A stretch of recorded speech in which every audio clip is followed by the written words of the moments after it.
Assalamualaikum warahmatullahi wabarakatuh. Kepada yang terhormat Bapak Ibu dosen penguji uji kinerja pada PPG Transformasi dalam Jabatan Batch 4 tahun 2025. Perkenalkan, nama saya Muhammad Arif Al-Faruqi, mahasiswa PPG Batch 4 tahun 2025 di LPTK UIN Palangkaraya dengan NIM 25426732400. Pada hari ini Rabu 28 Januari 2026, saya akan melaksanakan praktek pembelajaran di kelas 2 dalam rangka penilaian uji kinerja di Madrasah Ibtidaiyah Azharul Ulum, Kecamatan Manguharjo, Kota Madiun, Provinsi Jawa Timur, dengan bidang studi fikih dengan materi sholat berjamaah.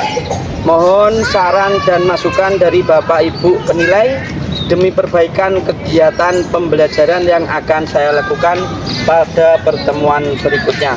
Wassalamualaikum warahmatullahi wabarakatuh.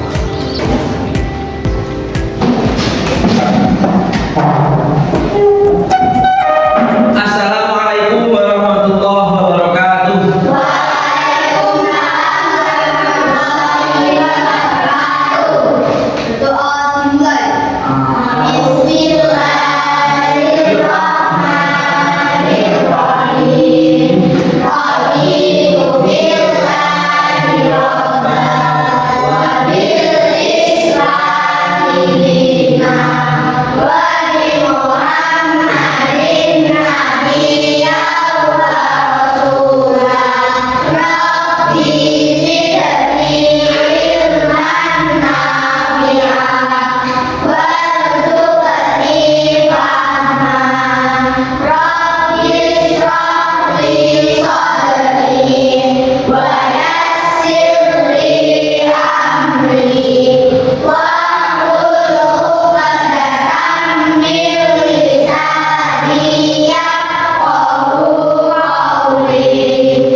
Sekarang saya absen, yang hadir angkat tangan.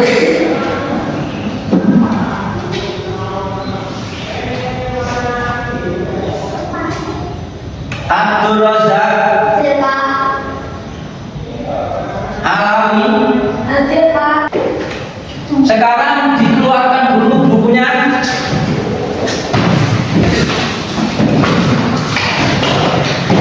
Bukunya dikeluarkan. Sekarang kita masuk ke bab yang menjelaskan tentang sholat berjamaah, ya, yang menjelaskan tentang sholat. Sebelum kita mulai pelajaran, siapa yang tahu apa itu sholat berjamaah? Katakan, ayo. Maki, apa itu sholat berjamaah? Sholat 5 waktu. Ada yang lain? Ayo, Abdul Razak.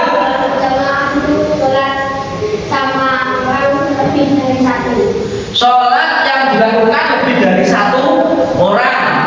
Ada yang lain? Apa? Sholat yang dilakukan bersama-sama di masjid. Sholat yang dilakukan bersama-sama di masjid. Jadi sholat berjamaah itu adalah sholat yang dilakukan lebih dari satu orang, ada imam dan ada makmum. di masjid, tidak juga harus di rumah. Yang penting ada imam dan minimal satu orang makmum, itu sudah dikatakan sholat berjamaah. Hukumnya apa sholat berjamaah itu?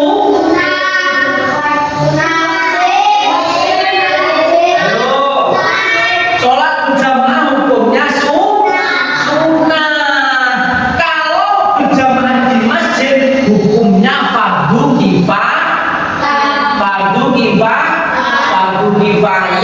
Jadi kalian tinggal satu RT atau satu desa, kok tidak ada yang berjamaah di masjid sama sekali, itu berdosa semuanya.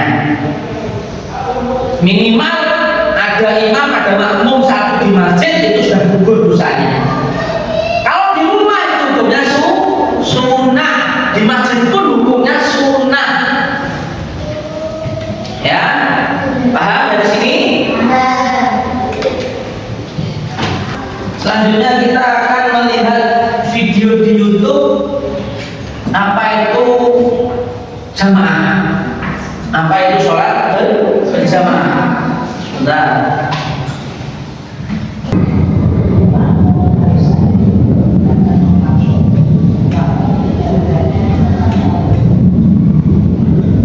Perhatikan, di sini ada ketentuan sholat berjamaah, syarat sholat berjamaah. Ada syaratnya. Yang pertama harus ada imam dan makmum. Berarti minimal ada dua orang. Harus ada imam, harus ada makmum. Siapakah yang bisa menjadi imam untuk perempuan? Katakan, ayo. Ayo, Rosa. Laki-laki. Siapa lagi yang bisa menjadi imam untuk perempuan? Perempuan. Jadi kalau makmumnya perempuan, itu yang bisa menjadi imam laki-laki, boleh juga perempuan.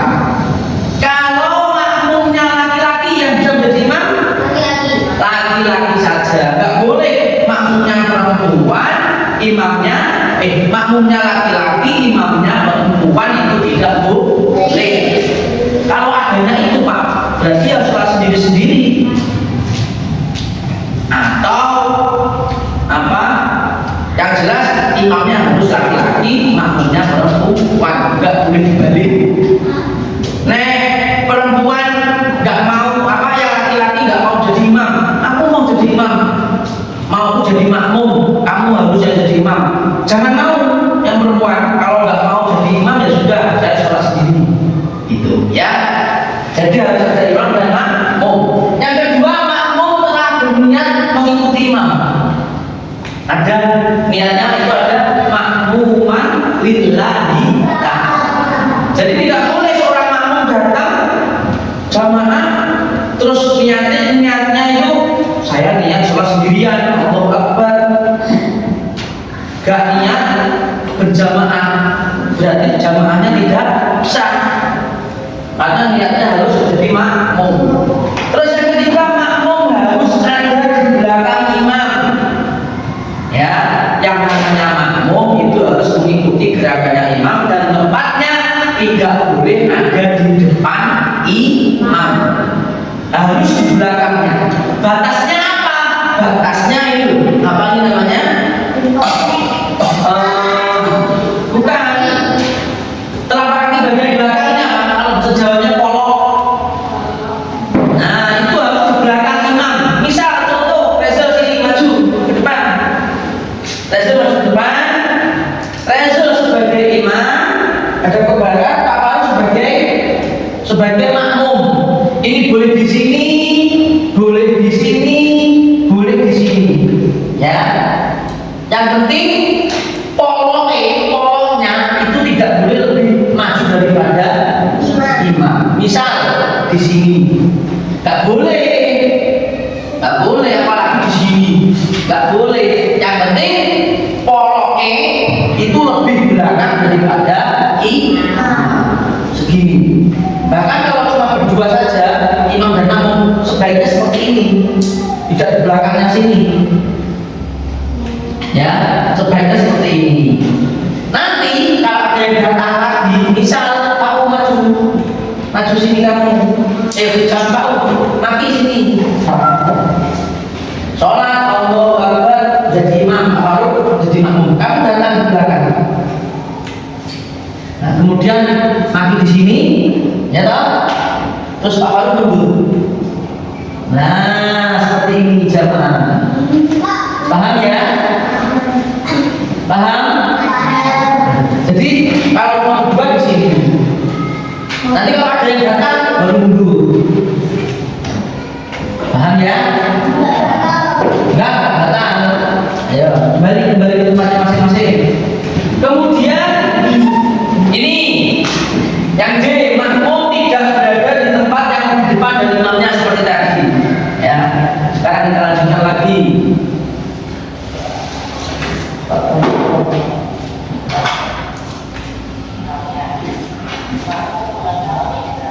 Nah, ini selanjutnya syarat sah berjamaah makmum mengetahui gerakan yang sedang dikerjakan imam. Misal imamnya di sini, makmumnya di sana di tengah. Tahu nggak gerakannya imam? Tidak tahu. Harus terlihat oleh makmum. Misal imamnya di sini, kemudian karena penuh, kemudian yang lain di luar.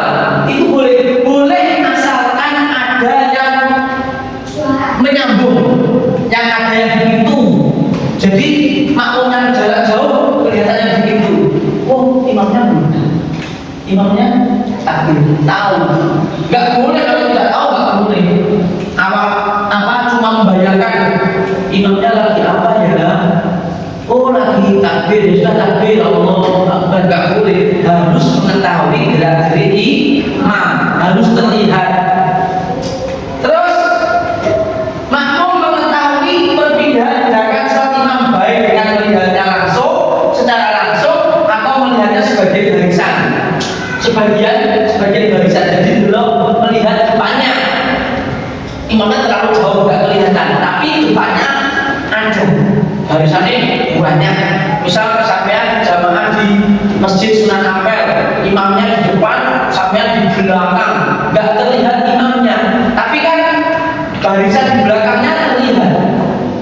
Cukup melihat depannya, imamnya nggak terlihat. Depannya Allah Akbar itu Allah. Karena yang imamnya terlalu depan nggak terlihat. Paham ya?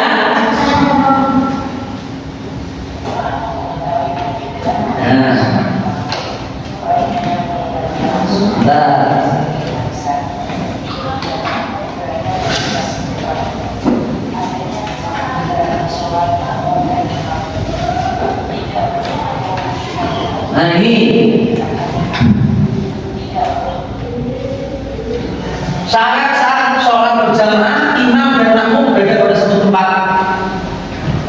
Masjid, ya ada di masjid. Di rumah, nggak boleh yang satu di masjid, imamnya rosak di masjid sini, makmumnya rese di pos amling, nggak boleh. Imamnya di masjid, satu tempat.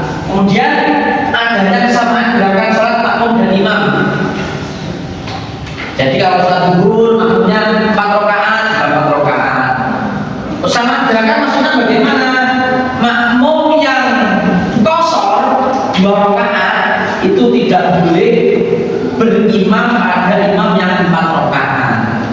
Misal sampean pergi ke Surabaya bisa qashar 2 rakaat, kemudian di sana jamaah sama imam yang sholatnya sholat zuhur 4 rakaat, itu tidak boleh. Kemudian tidak boleh mendahului takbiratul imam dan gerakan imam 3 kali yang rukun panjang. Misal imamnya baru datang, baru komat datang sampai harus diisi Allah Akbar, harus diisi padahal harus setuju. Nah itu gak boleh mendahului takbiratul ihram, itu tidak boleh. Yang ini tidak boleh ketinggalan 2 gerakan rukun yang dilakukan imam, rukun yang panjang.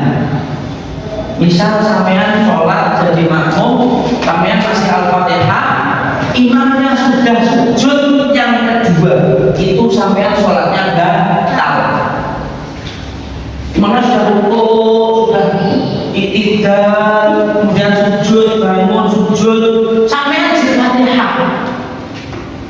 sholatnya batal, tidak boleh.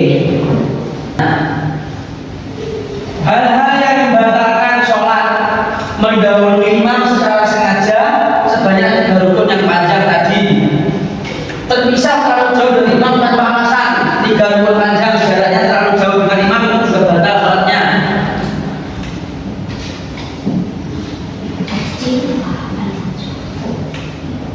Ini setelah sholat, kegiatan setelah sholat berjamaah. Maka nih sampai kalau setelah sholat berjamaah jangan langsung pulang, berzikir dulu, astagfirullahaladzim. Kalau dulu ada bahasa lancing, bahasa salam pelencing, bahasa assalamualaikum warahmatullahi wabarakatuh, berlayangan, assalamualaikum warahmatullahi wabarakatuh, bermainan reng, berzikir dulu, kemudian saling salam-salaman dengan sebelah kanan dan kiri. Ini etika sholat berjamaah. Etika sholat berjamaah: datang tepat waktu, usahakan dari sebelum iqamah. Sing cedak-cedak masjid kuwi, Mbak Munah ke masjid, berangkat ke masjid.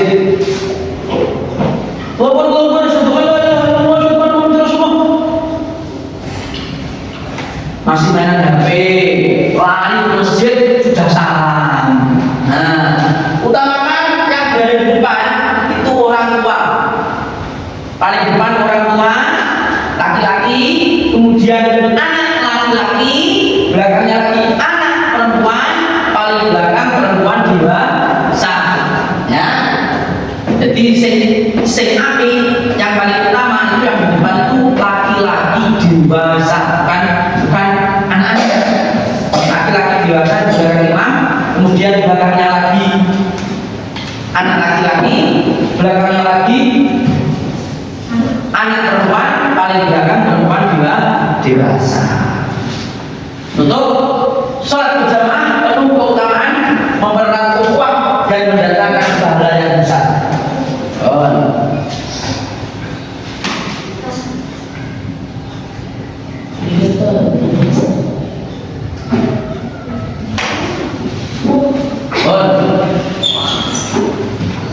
Ini saya bagikan artikel sedikit tentang berjamaah.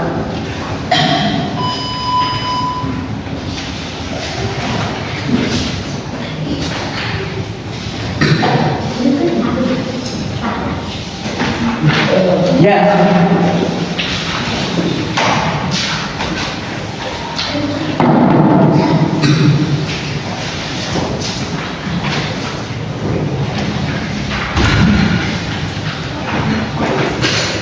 Nah, di situ dijelaskan hukum berjamaah yang wajib dilaksanakan, sholat yang wajib dilaksanakan dengan berjamaah itu sholat apa saja?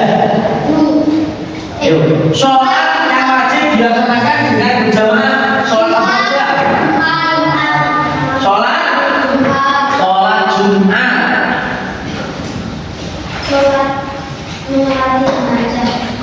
Nah, sholat Jumat ini wajib berjamaah minimal berapa orang? 40 orang laki-laki yang sudah mukim itu sudah tempat tinggal di situ. Nah, kemudian sholat apa lagi yang wajib berjamaah? Sholat id. Sholat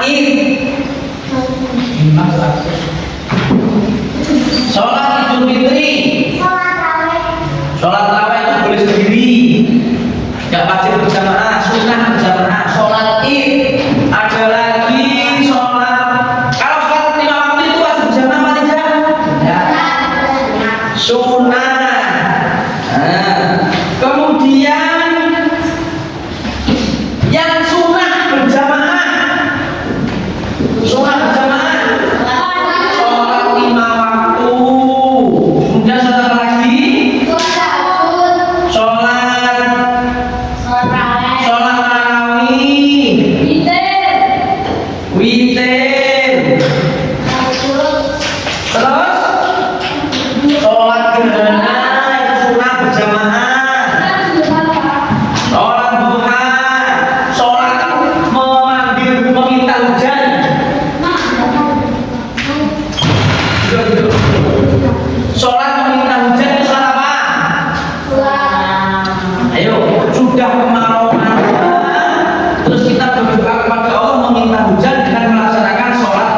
mata hujan.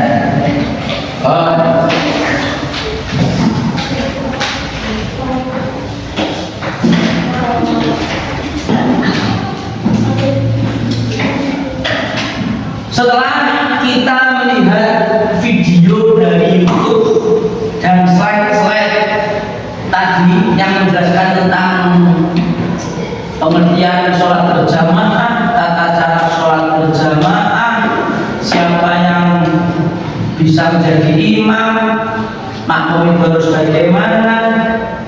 Setelah keterangan tadi, semua itu tadi, mungkin ada di antara kalian yang perlu ditanyakan atau belum paham, silakan angkat tangan. Ayo. Pak, ya sholat Jumat itu nek bisa 50 ke Allah. Pertanyaan dari teman kita, Mas Fahu, apakah sholat Jumat itu boleh dilakukan kurang dari 40 orang laki-laki? Ada yang bisa menjawab? Tidak. Ayo.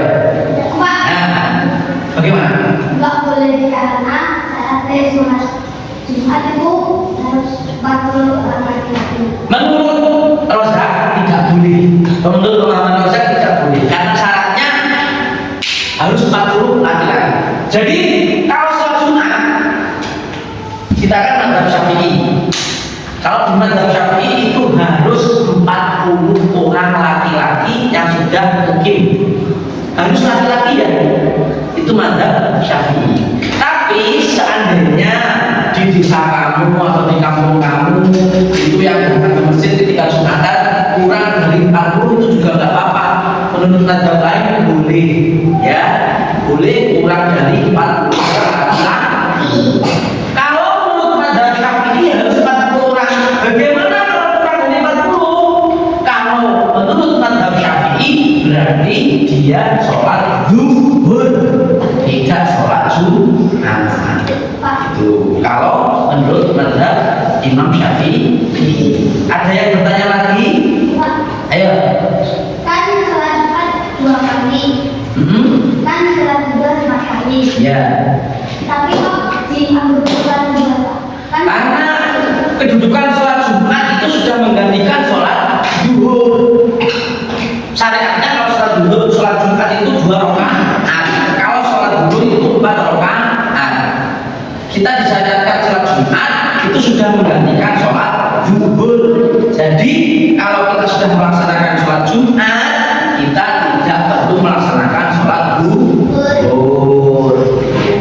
Untuk tentang jamaah ada yang bertanya posisi berjamaah atau siapa yang tidak boleh berjamaah. Ayo. Pak, Apa-apa? tidak boleh berjamaah. Bagusnya nggak boleh berjamaah. Yang tidak boleh berjamaah ya orang-orang yang tidak boleh pergi ke masjid. Siapa? Orang yang haid tidak boleh sholat, bahkan itu tidak boleh sholat. Maling itu boleh berjamaah. Kalau uang yang mampu boleh. Orang yang mabuk itu sholatnya tidak sah. Sholatnya tidak sah karena apa? Najis. Hmm. Karena tidak berakal sehat. Orang yang mabuk itu kan orang mendem habis minum minuman keras itu kan pikirannya kan melayang-layang. Nah, ayo ada yang bertanya lagi tentang sholat berjamaah? Raisa ada yang bertanyakan? Apa? Ada? Raisa ada yang bertanyakan? Mungkin dilihat dari artikel yang ada di bawah.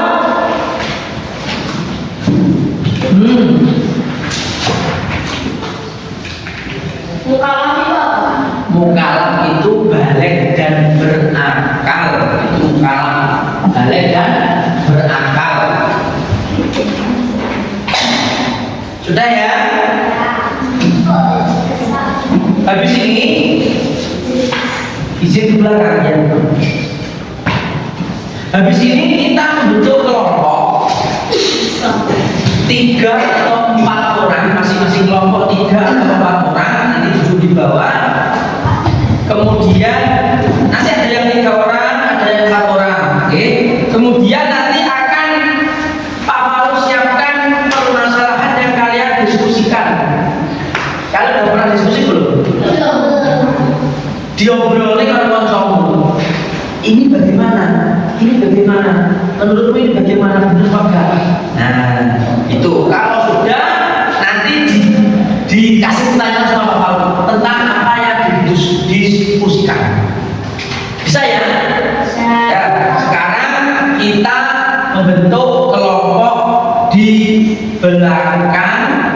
Habis ini 3 atau 4 orang yang mengatur Pak Faruk.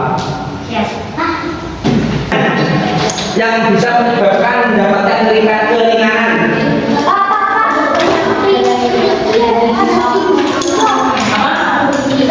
Mungkin ya bercepat tinggal.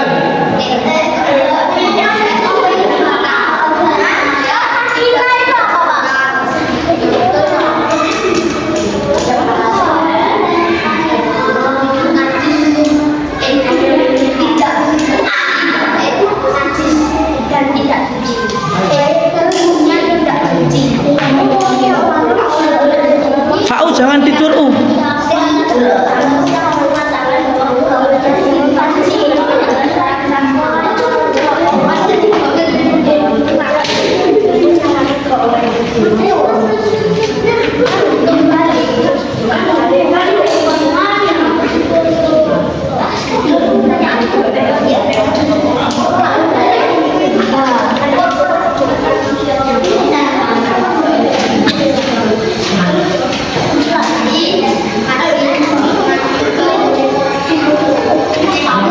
Udah ya diskusinya tadi ya. Setelah kalian semua berdiskusi, ada yang berani maju ke depan untuk membacakan hasil diskusi? Angkat tangan yang berani. Assalamualaikum warahmatullahi wabarakatuh. Hasil diskusi kami kelompok 1 yaitu tentang syarat-syarat orang yang diwajibkan sholat Jumat. Ada 5 yaitu mukallaf laki-laki, merdeka, sehat, mukim. Ya Pak. Ampun, sudah. Ya, sudah, duduk. Jadi, sholat berjamaah itu merupakan ibadah yang disunahkan oleh Allah. Sunnah muakkad. Sunnah muakkad di sini adalah sunnah yang sangat dianjurkan. Jadi kalau kalian di rumah usahakan sholat berjamaah dengan adiknya, dengan kakaknya, dengan orang tuanya. Syukur-syukur kalian mau pergi ke masjid, jamaah di masjid. Pertanyaan lagi yang ketiga, bagaimana urutan makmum ketika berdiri di belakang imam? Yang paling depan siapa? Laki-laki yang dewasa. Laki-laki dewasa. Belakangnya anak laki-laki. Belakangnya lagi anak perempuan. Belakangnya lagi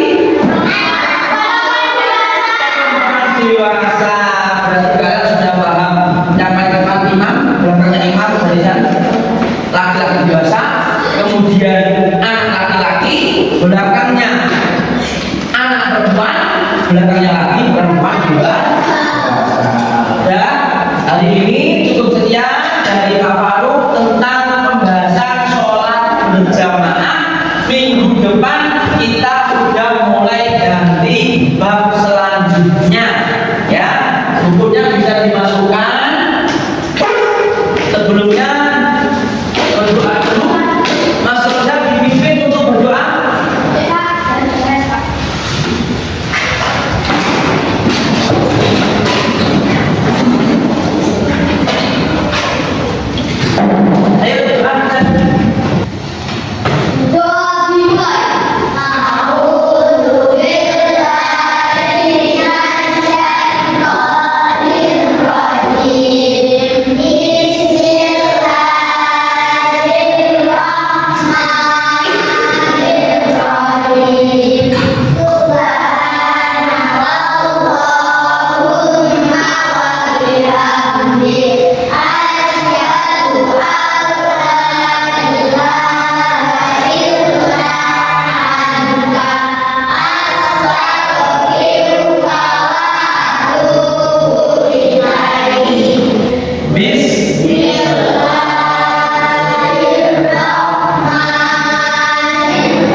depan kita bertemu lagi dengan